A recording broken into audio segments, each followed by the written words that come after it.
Salut la famille, j'espère que vous allez bien, j'espère que votre semaine se déroule bien. Nous sommes mercredi, le Barça est en déplacement à Alaves pour la 36e journée de la Liga. Plus que 3 journées pour que la saison 2025-2026 soit officiellement terminée. Mais bon les gars, avant de parler de ce match, il y a de cela quelques minutes, à l'heure où je fais cette vidéo, Fabrizio Romano nous a sorti un breaking concernant Robert Lewandowski. Il a dit entre Robert et le Barça, les négociations pour un nouveau contrat sont complètement en attente et que le départ est maintenant très proche.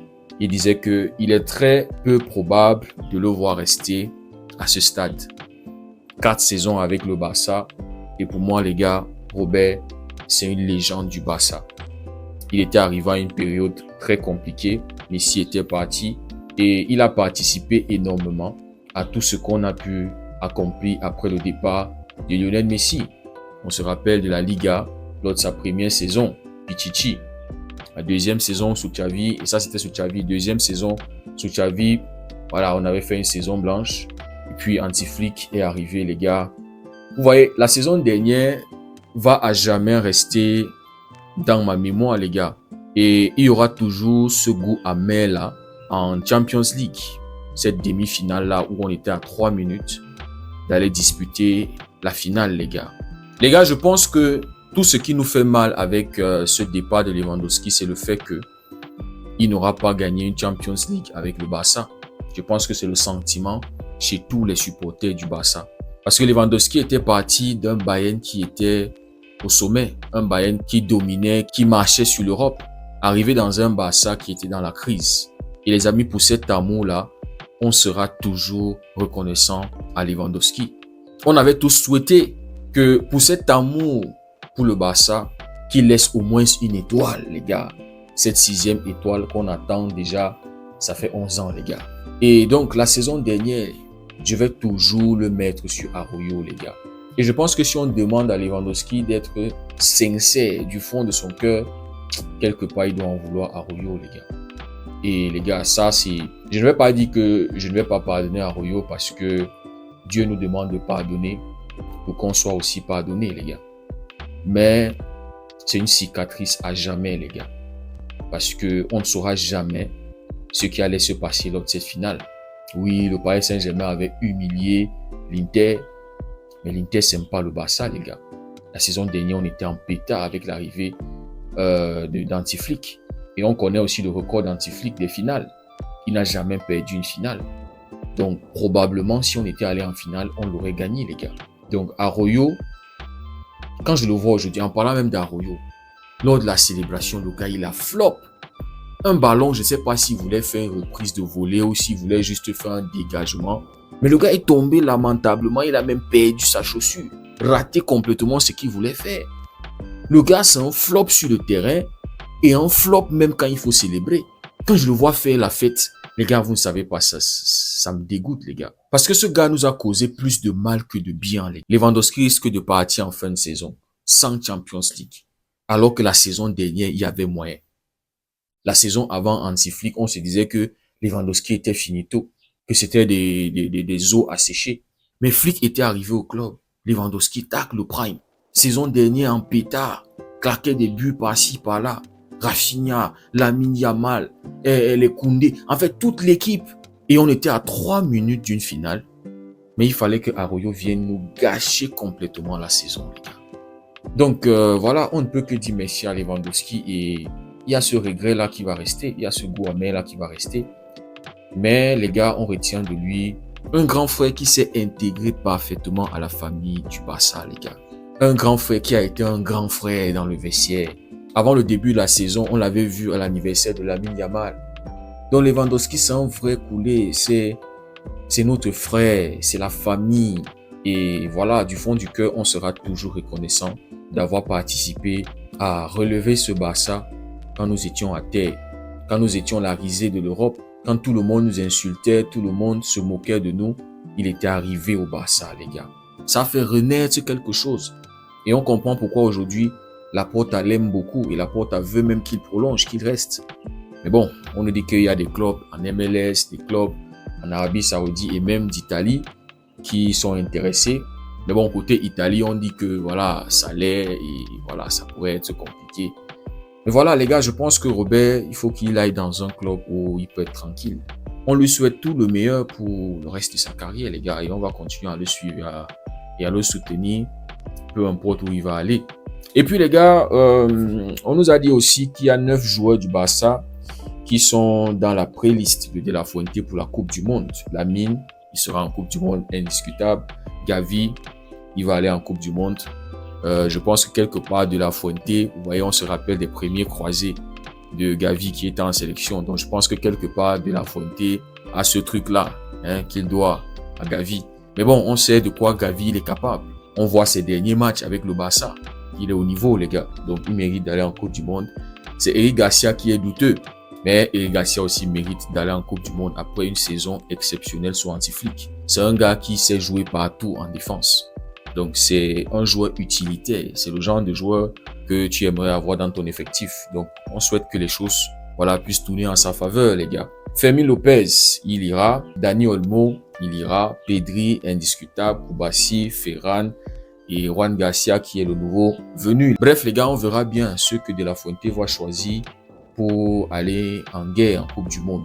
Maintenant, les gars, aujourd'hui, on est en déplacement, comme je vous le disais, la 36e journée de la Liga contre Alaves. On les avait affrontés lors de la 14e journée de la Liga qui était chez nous. On les avait battus 3-1. Mais on était les premiers à encaisser. Sur un coup de pied arrêté en corner, Casado qui avait raté son dégagement, ensuite qui était arrivé dans la surface, Marc Benal qui n'avait pas géré son vis-à-vis, la balle qui va être déviée ensuite dans un joueur d'Alaves qui avait un tap-in tranquille. 44e seconde du match, les gars. On avait encaissé. Mais bon, Lamine avait égalisé à la 8e minute sur une passe décisive de monsieur Rafael Diaz Belloli. Et puis à la 26e minute, Dani Olmo avait doublé la mise 2-1. Un magnifique but, une passe décisive. C'était de qui encore là? Je me rappelle plus trop. Mais voilà, je crois que c'était Baldé, un truc comme ça. Et puis les amis, dans les dernières minutes, doublé pour Dani Olmo. L'action qui était juste magnifique. Combinaison entre lui et Lamine Yamal Olmo, qui était MVP, qui nous avait offert ces 3 points-là. Yamal aussi qui avait fait un top match, les gars. Les gars, aujourd'hui, il faut gagner. Je vois les gens qui disent, ouais, on s'en fout, la saison est terminée, on est déjà champion, faut faire jouer les minots. J'ai aucun problème avec ça. Faire jouer les petites, la Masia. C'est vrai, on veut les voir.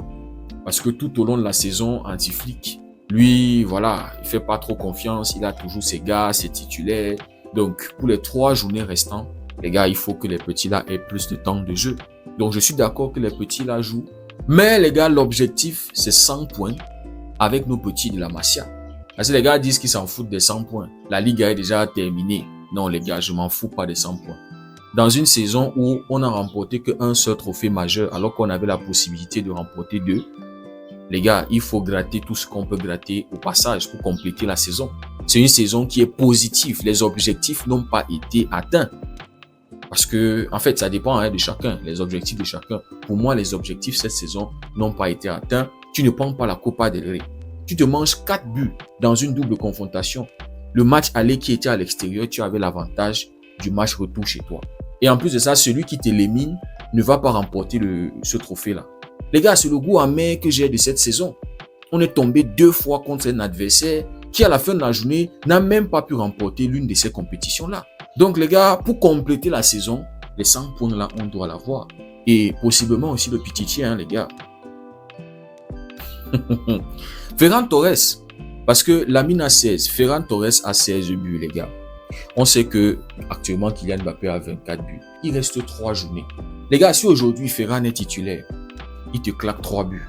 Le prochain match, on sera à domicile contre Betis, il te claque 3 buts. Dernier match de la saison, il te claque 3 buts, les gars. Ça fait 9 buts, c'est possible. Ferran nous a déjà montré qu'il est capable de le faire.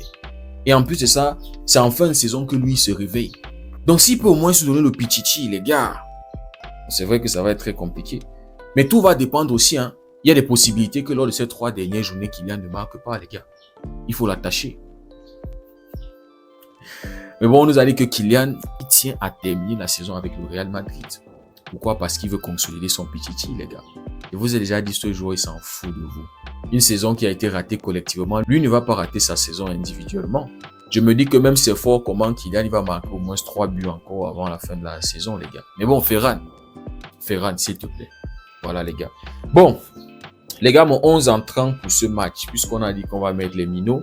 Les gars, moi, je suis en train d'hésiter entre titulariser Ferran Torres ou Lewandowski, parce que Lewandowski est probablement en train de terminer son parcours avec le Barça. Donc, est-ce qu'il ne faut pas le titulariser pour les 3 derniers matchs là? Je l'ai quand même mis là titulaire, Rooney Bardghji, Rashford, parce que Fermin n'a pas été convoqué, Rafinha et Frenkie de Jong, ils sont pas dans le groupe. Donc, Rashford, Lewandowski, Rooney Bardghji. Et puis, au milieu de terrain, Dani Olmo. On se rappelle qu'il avait claqué un doublé contre Alaves au match aller. Dani Olmo, Benal et Casado. Benal Casado avait été titulaire lors de ce match-là aussi. Les deux qui ne s'étaient pas bien gérés lors de ce match. Sur le but qu'on encaisse, les deux étaient fautifs. Mais bon, quand même, je les titularise.